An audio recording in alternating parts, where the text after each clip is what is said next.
Yes, we're now live on the Real Life Gamechangers podcast. I'm here with John Paul Palombo, who is a world-renowned singer-songwriter. Oh, he loves that one. But he has now turned property entrepreneur.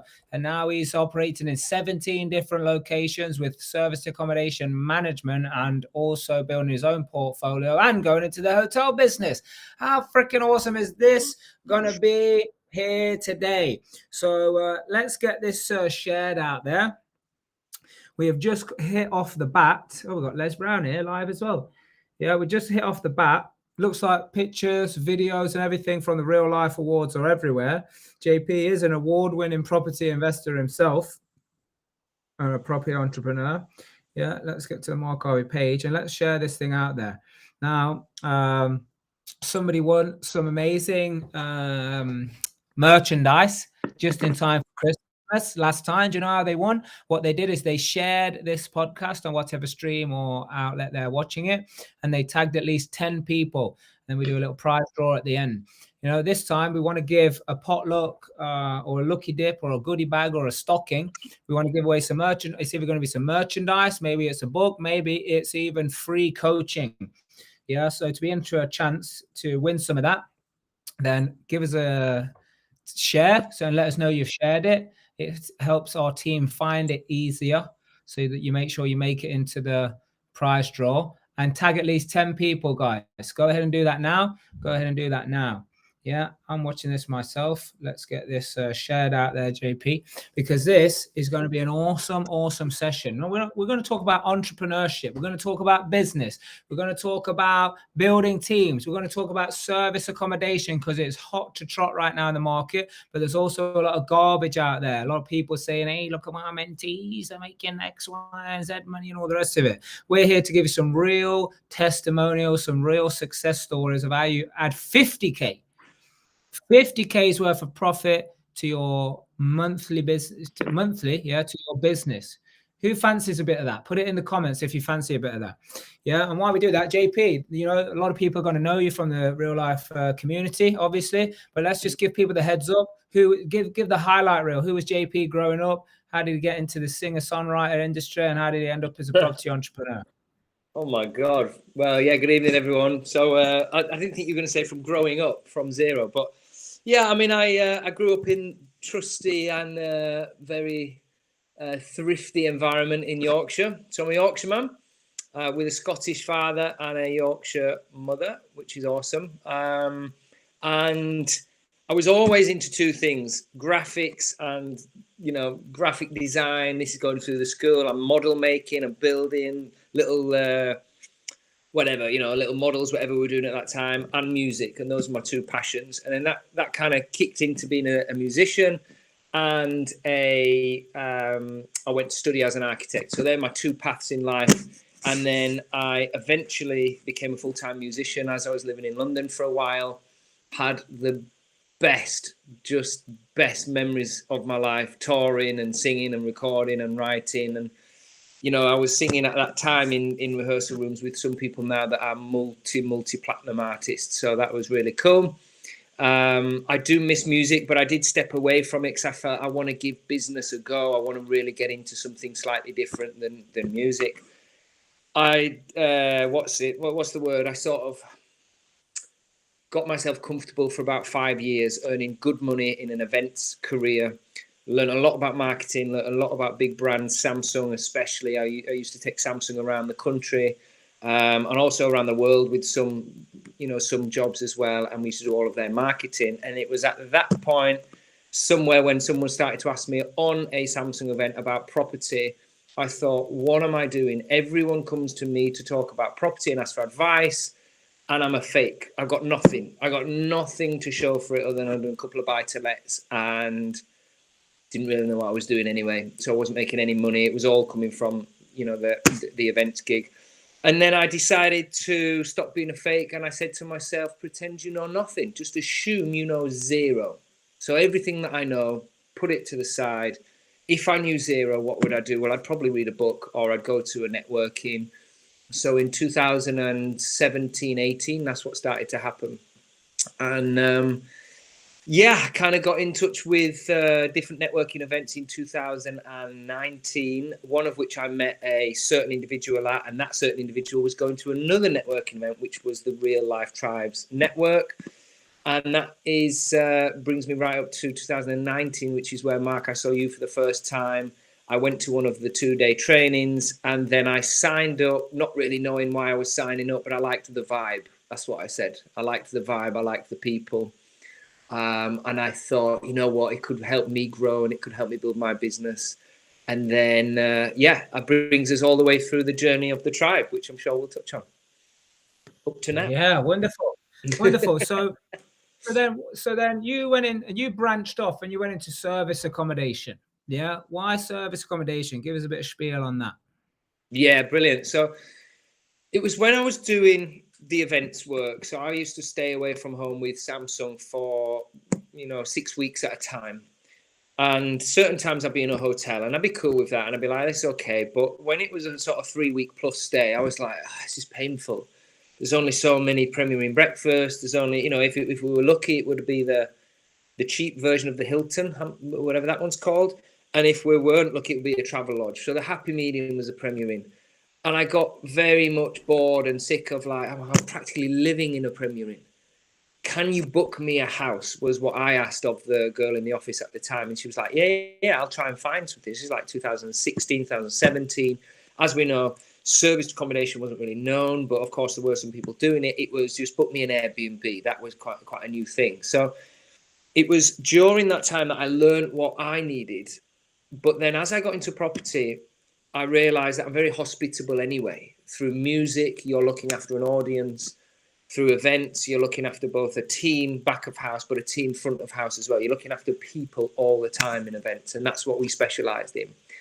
So together with what I just mentioned about me staying in hotels, all of that hospitality sort of love and experience, and then I actually met someone who at the time was a complete random meeting, and this girl worked in serviced accommodation. She said, I don't really care about the job. I'm leaving in maybe 6 to 12 months anyway, so I'm just going to tell you everything. So I had a crash course on serviced accommodation, investors, what's the price, how to sort out housekeeping, from this person that I met randomly on holiday. So all of these 3 things at the right time came along, and before I knew it, I was like, let's go, let's do this. Weirdly, Mark, I actually tried to start in HMOs until I realized, why don't I just do one thing and do it well rather than trying to do 2 or 3? Yeah, really good. And we've had other podcasts and other Transformational Tuesday interviews where we've talked about how you then, struggled for a while, got only a few units, couldn't even take a day off though. And then now you've really, whipped it around now and operating in 17 different locations with lots of different clients now, not just your own properties. You're managing other people's properties as well. And we're working together. We launched Service Accommodation Unleashed, which the first pilot program went underway, and people are getting skyrocketing results, including myself, and including other people as well. But here's the funny thing about training and coaching, right? You'd built your business in service accommodation before I even started doing it myself.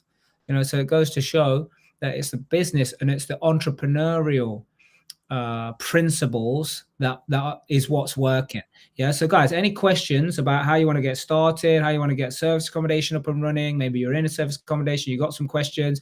We're going to be thick and fast, and we're going to be very forthcoming with whatever it is you want to know. As you can see from JP's Christmas tree there, it is Christmas. We want to give you a Christmas special. We got, by the way, the people who are listening at the end, maybe we can get, if my team are around and we get the what's it called, the little raffle thing going to see who wins, we're going to do that. But regardless, I'm going to give away an extra special bonus, which is just insane, off the charts, which actually can be worth millions of pounds, but it's worth at least 15 grand.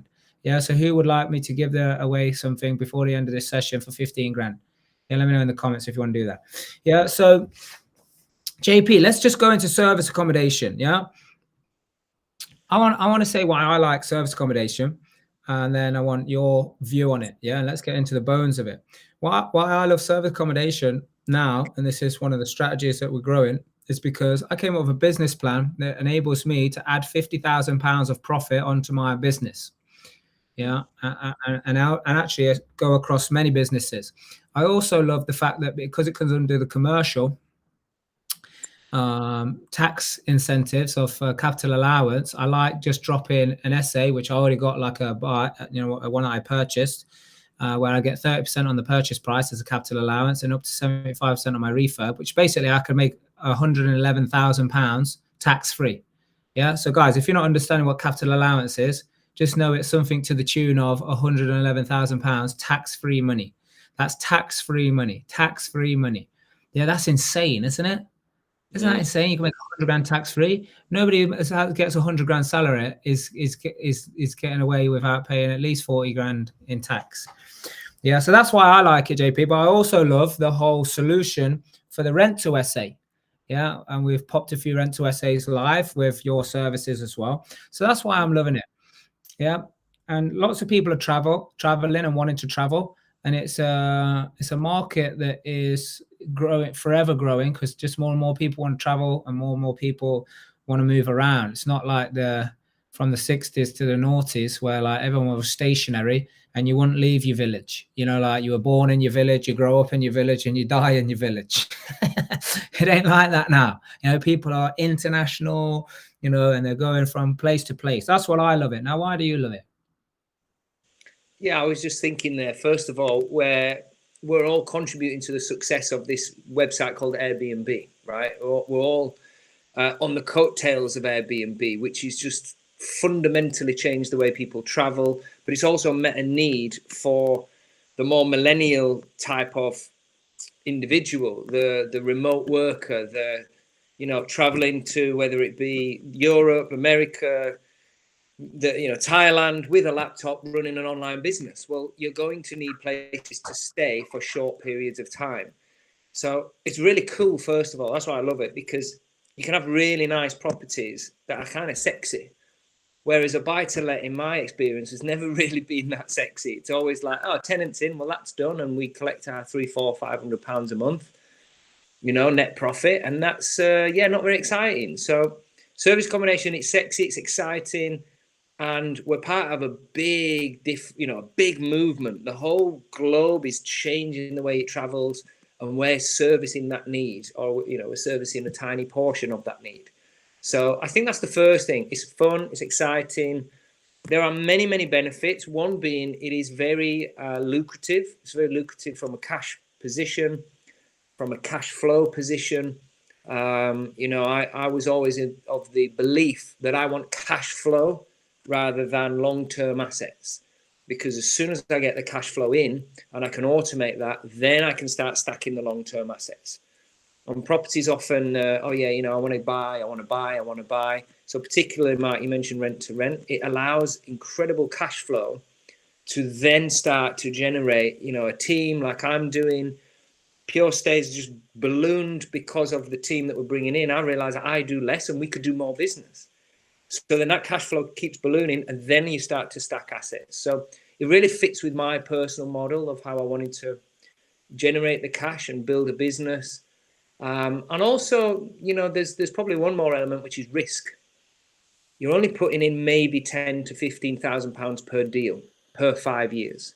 So the risk is a lot lower than if I was to say, do what we're actually doing now, which is looking at hotels, looking at B&Bs, looking at big chunky buildings. Well, if I did that with my first deal and it became difficult, or I hit some financial trouble, it can end someone's career very early, that kind of thing. So little and often, and you stack and you grow and you build, and then you can step up. So that's probably the short version, believe it or not, of why I love this strategy.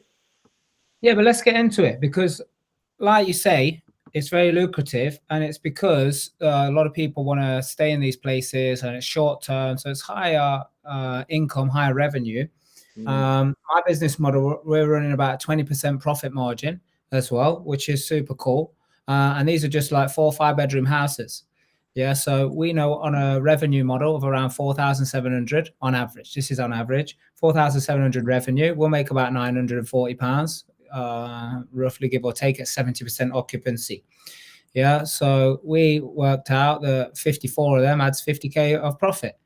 Yeah. Now, if each of them are 15 grand, which some of them are not, so we've got some going as little as £8,000. Let me know in the comments, guys. Would you love it if you could put £8,000 into a property that's going to cash flow, £800 to £1,000 every single month? Would you figure out, or would you get yourself to the Property Entrepreneur Bootcamp, which, by the way, the next one is in the 2nd and 3rd of February in 2024 in London? Yeah, drop me a message if you want that, by the way, and I can get you a ticket. Actually, we have a portion. There's a small portion of tickets that are free. There's VIP tickets, there's premium tickets, a small portion that's free. If you want a free ticket, let me know. Yeah, and direct message me, free ticket. Put hashtag free ticket, direct message me, or put it in the comments here, in fact, if you want to have it. Yeah. Now, if you want to learn how to do that, you got to learn the entrepreneur way. Yeah. Service accommodation unleashed is what has happened over the last few years, right? JP, when would have been the best time to invest in service accommodation or start a service accommodation business? Is now the best time, or when would it have been the best time? Yeah, 2012 would have been great. Would have been awesome. Yeah, and we're recruited, by the way. We recruited JP, and now JP is helping grow this community with his own excellence. Yeah, he's sourced many deals. I've had a couple of deals, just in the last month or so off JP. He's going to get me loads more. That's right, isn't it, JP? Yeah. But honestly, he can't get them quick enough to us. So we're actually looking for people who we can train, who can go out there and source deals, and we pay you £2,000, £3,000, £4,000, £5,000 per deal. How cool is that? Who would love to get £5,000, £3,000 for a deal if we teach you how to do it? Yeah, that's what we're looking for. Yeah, and the market needs more of it, JP. I mean, what's your impression on the scope of, number one, how creative this strategy is, but number two, how far can this go into the future? Well, in terms of creativity, I'm going to come at that from an entrepreneur angle. Service accommodation, which I definitely, we've covered this on Service Accommodation Unleashed with the group. It isn't just about get a property, hand it over to someone and let it cash flow.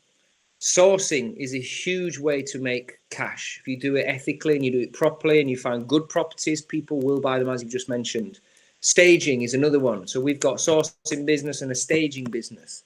Professional interior designers, doing everything that a client needs to get from getting the keys to giving the keys to your first guest. That entire process. You can make money if you've got time and expertise in that area. You've got an eye for detail. That's another business.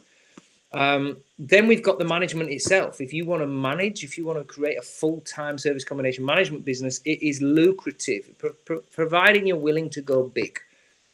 Okay. And then, of course, there's the properties themselves. So if you take one, Mark, as an investor and you just want to focus on stacking more and more and more, you're going to need the services of sources, of stages, of management, but then you've got the cash flow at the end. So there's 4 businesses there that I've got within the PureStay environment. And then, of course, there's so many other strands. People are desperate to learn or desperate to have someone appraise a deal, not even source it, just appraise a deal, know the numbers, put the time in, do the research. All of these are cash generating platforms that we as PureStay offer, but it's a way of looking at multiple streams of income, which is something I've always been obsessed with. So it is exciting because it's not just a case of, okay, I've got to do this, then it might take me this long, and then I get this much money. No, there's multiple ways you can get involved in service accommodation. Yeah, this is beautiful. And yeah, another good thing from my perspective as well is, you don't even have to go there. There's people who can source the deals for it, or you can source it remotely. There's people who can go there and stage it and do the work because they want it, because it's their business. And there's people who are going to manage it. Yeah. So like you said, you've got to be an entrepreneur and all the rest of it. But let's talk of it from a more of a property entrepreneur rather than people getting into management. Unless people have questions about that, let us know.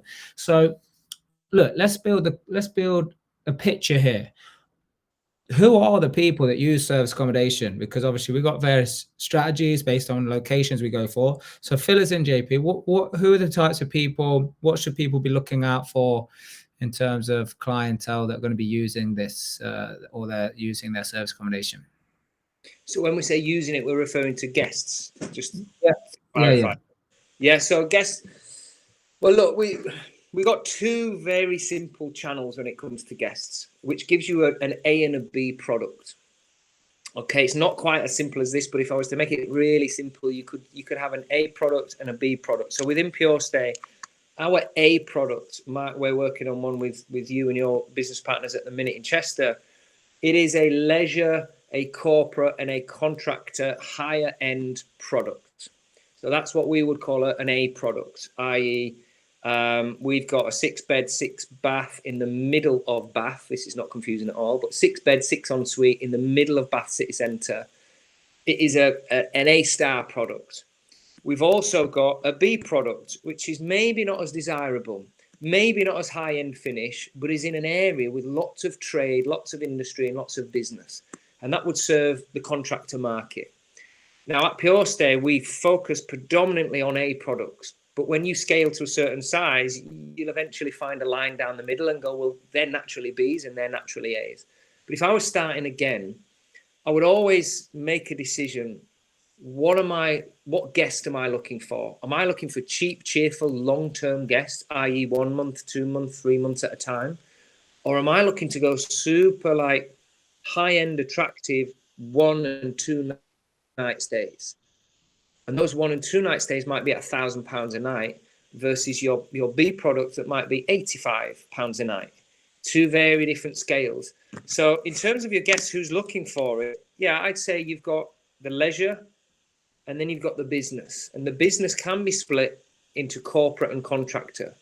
The corporates tend to like the A product, the contractors like the B product, naturally because they're cheaper. So yeah, that's a simple way of putting it. Yeah, good. So look, show the universe you're interested. Put hashtag live if you're watching it live. Put hashtag replay if you're watching on the replay. Also, let us know where in the country you're watching it. We can see who's logged on here. Let's see if you want to comment of where you are. Also, if you want to be in a chance for winning some goodies, which includes, free coaching, it could be some merchandise, some Christmas goodies, then let us know, share it, let us know you've shared it, and then tag at least 10 other people. Tag them, and you go into a prize draw to see which prizes you guys are winning. We want to give out multiple prizes to multiple people, but go ahead and do that so we can see.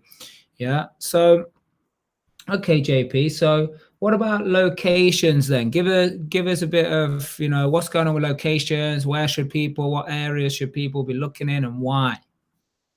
That's the one of the two big questions that I get asked every single day. Where is hot to go for? Well, really depends on your product, first of all. If you're looking to create high-end leisure retreats, it's going to be very different from creating contractor accommodation at a low cost, low nightly rate type thing, but longer stays. So in terms of leisure, very difficult to give you an answer, but make sure there's lots going on. Now, I'm going to give you what PureStay does. PureStay goes for the hybrid, the A and the B.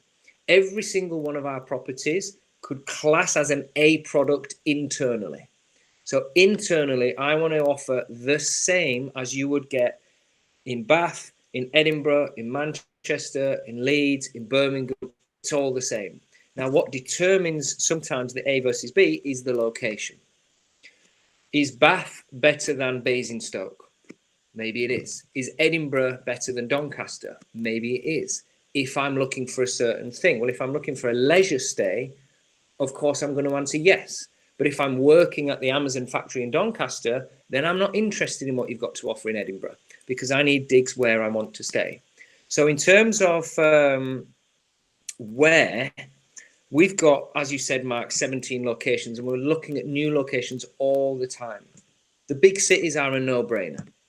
They're a no-brainer. So down from Edinburgh, Newcastle, Leeds, Manchester, and then sweeping across maybe Nottingham, Leicester, where the real life tribes are East Midlands focus. So that's a really hot area. Birmingham, then down to Cheltenham, Gloucester, Bath, Bristol. All as I'm doing is I'm going down the UK and then, of course, across to London, across to Cardiff. So you've got these major touch points, major cities. They're really good hybrid products. Really, really good if you want to get high end, but you also want to make sure you've got enough bedrooms and beds to serve the contractor market as well as the weekend leisure market. Now, if you said, no, I'm specifically looking at holiday let, that depends on what you want to offer as a product. Do you want the seaside? Do you want middle of nowhere, so you've got hot tubs, you can have parties, all of that stuff? Yeah. Really is how long's a piece of string with the leisure question. Love it. So let's just clear up a little bit for people as well. You don't just have to decide on one product, do you? Absolutely not. No. Again, this is back to that entrepreneurial question. So can I give you what I teach in SAU? Is that a couple of minutes on that? Yeah. So at the very first call, I think it was, with this current group, I said, you are the shopkeeper, and you are the shopkeeper to your shop, which is your SA business. And in your shop, you've got to decide which products do I stock on my shelf. And at no one time should you have one single product, even if it's selling well, because there will become a time that nobody wants to buy that product right now. So you got to choose 2, 3, sometimes even 4 different products in your shop. So you as the shopkeeper, why don't I get some leisure properties, high end, multiple bedrooms, hot tubs? That'd be one product. Then I might get 4 bedrooms plus in trade areas, contractor areas. You know, let's say there's HS2. That was a big conversation last year. Obviously, it's slightly changed, but HS2, Birmingham downwards, is still a big conversation. Lots of contractors for lots of different projects for many years. Contractor digs would suit that. Well, a third product might be a city centre apartment. Everyone likes to go to Leeds. Everyone likes to go to Manchester, Birmingham. You know, I already named a few, but anywhere that's got value, Bath, London, all of those places.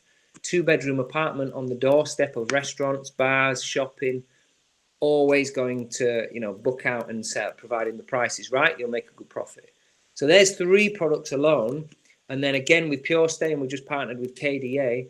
So myself, Dom and Kate are going to be looking at a 4th product, which is even different again, which is buying up the B&Bs and the apart hotels and the bigger hotels, or should I say the smaller hotels and the bigger B&Bs, to turn them into automated serviced accommodation. So multiple units on one side. So variation in your product is how you then are running your business. And that's the difference. You're not buying a buy to let and letting it, you know, just cook in the background whilst you chase your next one. You're actually running a hospitality business with different offerings and products. Yeah, and here's the thing. Like, imagine if you could add 50K net profit, per month to your business from stacking sometimes 1 and 2 beds, but really the jackpot's around 4 to 5 bed. Imagine what you can do when you start banging a few units together. Yeah. Now, because it comes, and when I say mean units, I mean like 7, 8, 9, 10, 11. Yeah. Like there was an 11 unit one done near an airport. This thing's revenue is like 200 grand a year. Can you imagine if you generate 200 grand a freaking year? Yeah. But here's the thing, you know, because it's a commercial, the purchase price, which was around 400, 30% of that can be a capital allowance. And then because it was already a B&B, it didn't need a lot of structural changes or anything like that. So it's only like 130,000 for the refurb. Yeah, but that's up to 75% of that can be also claimed as a capital allowance. So imagine you type this out, guys. Oh my God, you watch it. 400,000, by the way. Yeah, so times 30%. Yeah, is already 120 grand tax free. Yeah, and then you spend like, you know, 140 on it, up to 75% is another 105. So basically, you can make 200, nearly £250,000. You can make nearly over £250,000 off one property tax-free. Now, who cares, guys, if that takes you, you know, 1 year or 2 years or 3 years or 4 years? If it's all tax-free, you know, you're better doing this than working in a corporate job that paid you £250,000 in 10 years. You'd be better off doing this. You know, even if that took you 10 years, because you probably keep that amount of money. Yeah. And that's just off one property. Can you imagine if you got 2 or 3 or 4 of these bad boys that are now, you know, raking in that money? And by the way, then you can refinance it, pull money out as well, especially the old B&Bs, JP. You say you're going into doing a partnership around that. Is like, because these have already got books for their previous years, these can be refinanced as soon as your project's done. Yeah, and we've seen this happen, and we've taught people. Yeah. By the way, who's interested in service accommodation? Put it in the chat. Who wants to add this to their bow? Who would love to? Who's just starting out as well? Like, just give us a bit of background of who you are, because I tell you what, not just on this podcast, we'll give you more content. You know, if you tell us I'm just starting out, what do I do when I'm starting out? Or I'm already in it. Here's my question. So let us know what questions you've got. Yeah, Tracy, let us know what questions. Let us know, where you're at. You're just starting out or something. And then we can answer your questions in here. Yeah. So yeah, Alex wants to do it. Dylan wants to do it. Tracy wants to do it. Yeah. So I know Owen wants to do it. It's already doing it. Yeah. Joanne, I think you said you wanted to do it as well. Dudley. Mike, let me just throw in there on this tax thing, because it is a very sensitive subject with serviced accommodation. And I think if I was to say, being a support network, being a group where either it's me leading it or even another group, whatever, but being a group, because tax can catch you out with service accommodation, because the revenue is so damn high. You generate so much money. I'm not saying your profit, you're generating so much money. It depends on how you run your business. But there are ways to structure service accommodation businesses to handle that, to handle it all. So it's not just about capital allowances. It's not just about the tax-free. We are going to pay some tax. We are going to even be liable to VAT.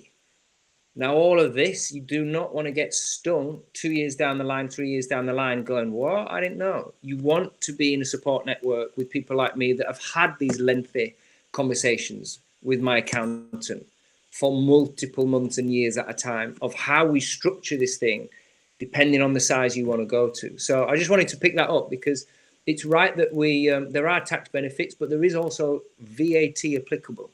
So it is a seesaw of balance of how you're creating a hospitality business. You're not doing property investment only. So yeah, you're dead right. Yeah. And I ain't going to do, because what people do is, why do people do podcasts? They do podcasts so, they can add value to people and eventually come and buy their products, right? That's why anyone ever does a podcast. Yeah, let's face it. So rather than, just pretend to be like that, I'll be straight here. Yeah, this is, I'm talking to people like, guys, you got to go and get the right training. You got to get the right coaching. You got to get mentoring. You got to be around people who are doing it, already successful doing it.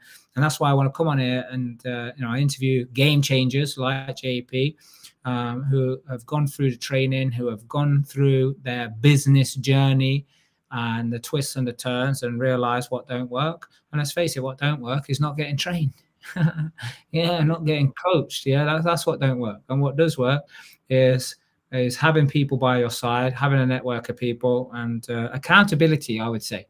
Yeah, because all this stuff can look all nice and all the rest of it. And like I said before, there's a lot of people out there saying, hey, look, my mentee got this £1,000 or whatever it is, and blah, blah, blah. Yeah, that's all good. Yeah, but we're talking about big money here. We're talking about 10K, 20K, 30K. We're talking about big business.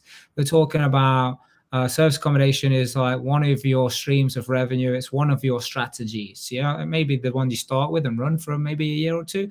Maybe it's alongside what you're already doing. There's many people already doing that, like myself and all the people in the Real Life Tribe who are doing that. So yeah, absolutely, it's key to make sure you're getting the right advice.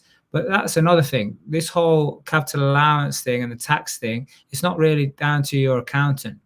Like the bog standard accountant, even property accountants, no disrespect to them. Yeah, but like this capital allowance thing is a niche. It's a speciality. Yeah, that you're going to want the right advice and the right people to be able to do that. And we have those experts, in our masterminds that we bring in our private community. Yeah, but let's get on to this then, JP. So, what is the best thing to do to kind of balance the book in a service accommodation business? Talk about the seasonality of it. Like what happens? Are there going to be some times where my properties are not making money or I'm only breaking even? And how do I handle that? Yeah, good question. Well, so we've got our A and B products, and straight away more leisure happens in spring, summer and autumn. It just does. And if you've got certain areas, Christmas, which obviously is winter, is popular as well. But that does leave January, February, March that can be slower with leisure bookings.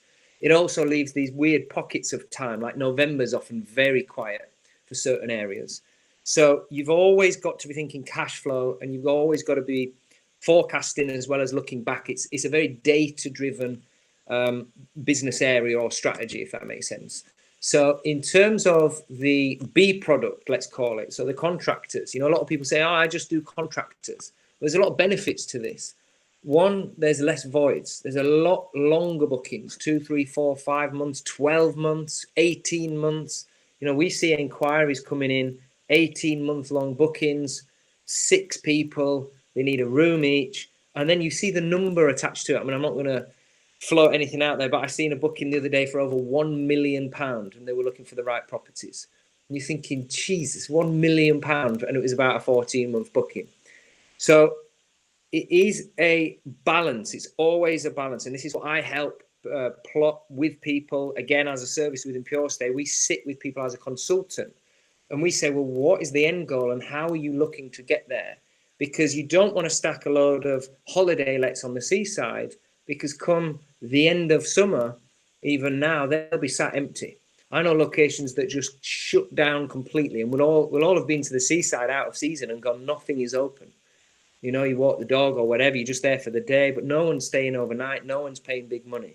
So if you're going seaside or you're going leisure, you've got to be careful. Contractor, however, is less about seasonality. All right, it does slow down a little bit in January, let's say, or it slows down more so mid-December to mid-January. That's the pocket of time. We're about to enter a very dead pocket of time when it comes to contractors. But that's more about location and the property itself. That's more about how many bedrooms, how many beds have I got, how many individual people can I sleep. A lot of people don't want to share beds, never mind share bedrooms. So really tough one. But what I would say, Mark, is it's a balance. It's understanding your shop as the shopkeeper, and it's forecasting when this product is quiet, I need this one to ramp up. And when this one quietens down and this one ramps up, but it's still taking a while, I've got a third one over here, because this kicks in at this, not just the dates, but also different types of, guest or circumstance or whatever. So, yeah, I hope that answers the question. I think. Yeah, beautiful. And you just reminded me as well, the whole capital allowance thing. People are always asking, what about my existing business? What if I got some buy-to-lets? What if I got some HMOs? What if I'm doing flips? This type of thing. Again, you can get very creative and have these. I've been going through a big consolidation project, let's call it, lately, over the last 12 months. And the consolidation is, how do I get lean? How do I get better? And that's why service accommodation came on the radar. Like, how do I just do what I've already been doing, but do it better? It takes less time. It takes less gas, less effort. Why? Because most of the things are already in place. So just want to do it better. So this is great strategy for existing property investors already.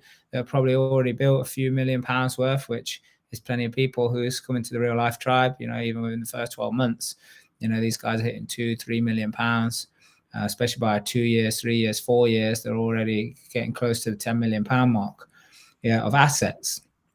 Now, when these assets starts generating income, you can then massively boost that with service accommodation, but then start to get more tax efficient with it all. And this is what I love. And then obviously you got the team, like you said, with service accommodation. The good thing about it is to go big. Is to go big, and it's like hedging. You've got more units in different locations. We've spreading our locations out already across the country, which was much easier to do than it was with HMOs, because I've got to have build teams in every different areas, and I've got to have different relationships. Where with this, I just got one relationship, and the different locations can happen.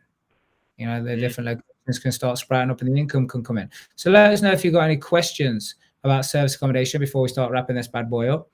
But also don't forget to share this and let us know that you shared it. We're going to be giving more Christmas goodies out, and you go into a prize draw if you share it and you tag at least 10 people. So go ahead and do that. So I just want to quickly talk and let people know, JP, just like where you started. Actually, London, you came to London. I remember you came to Heathrow in 2019.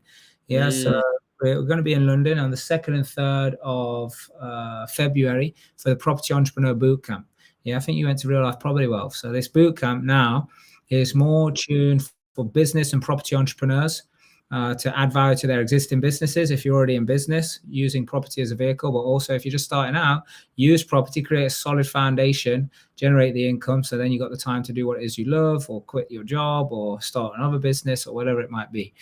Yeah, but use real estate as that solid thing. So JP, what would your advice be for people who are starting out? Maybe they're, in corporate jobs, maybe they were doing what you were doing, traveling around. Like, what should be some of the first moves that people make, so they can start building their confidence and seeing results? Build your confidence. I would get to know the industry and get to know the products and get to know and just submerge. Like, that's one thing I'm, personally on reflection, I was very good at, is I just got all in, just submerge, become obsessed. Like anything, if you become obsessed with it, it doesn't feel like work. Like, oh my God, I've got to do this. It feels like you want to jump out of bed. You don't want to go to bed because there's just more to absorb. So that's what I would say first and foremost. Get hungry. Get really hungry. Absorb everything. Books, podcasts, YouTube, trainings, anything you can get into, just get into it. So if you serviced accommodation, Mark, you and I have the Serviced Accommodation Unleashed. I want to put on a couple of live days as well, regular live days, so we can get people in a room and we can fast track this thing. Because ultimately, you just need to put time in. That's it. You just need to get obsessed and you need to put time in. But there's probably one step back on a personal development journey, which is focus. You got to focus. If serviced accommodation is your thing, don't make it one of 3 that you do this year. Make it the one. If you've got 2 other things that you're cooking alongside it, and leave it on the shelf for a bit. Do it next time. But I would say focus big on one thing. Get obsessed with it. Achieve what you want to achieve with it, and then you'll know when there's a time to go, okay, I can take on more. I can do more things, whether that's another strategy, or I can do just like variation, or I can start another business. That is literally how I've done it. I stacked my service accommodation properties. I outsourced everything else. Okay, so I outsourced everything else. And then as I was unhappy in certain areas, I was like, well, I could do it better. So we created the brands or the staging, even the sourcing. That's how sourcing happened. I was sourcing. I was also looking at other deals. I was like, I could do better than this. So you'll see where once you become obsessed, once you get going, the wheels start to turn. The wheels start moving. There is no one answer, I don't think, other than that. It's just submerge and get obsessed. But then, as we know, you've got to take the action. You got to take the action. So, Mark, we're going through this at the minute with SAU. We're at a point now where the education is becoming stronger. People know how to appraise deals. They know how to find their own deals. They know how to number crunch very quickly. And then the, paralysis can set in sometimes because you're so scared to be just nudged off the cliff.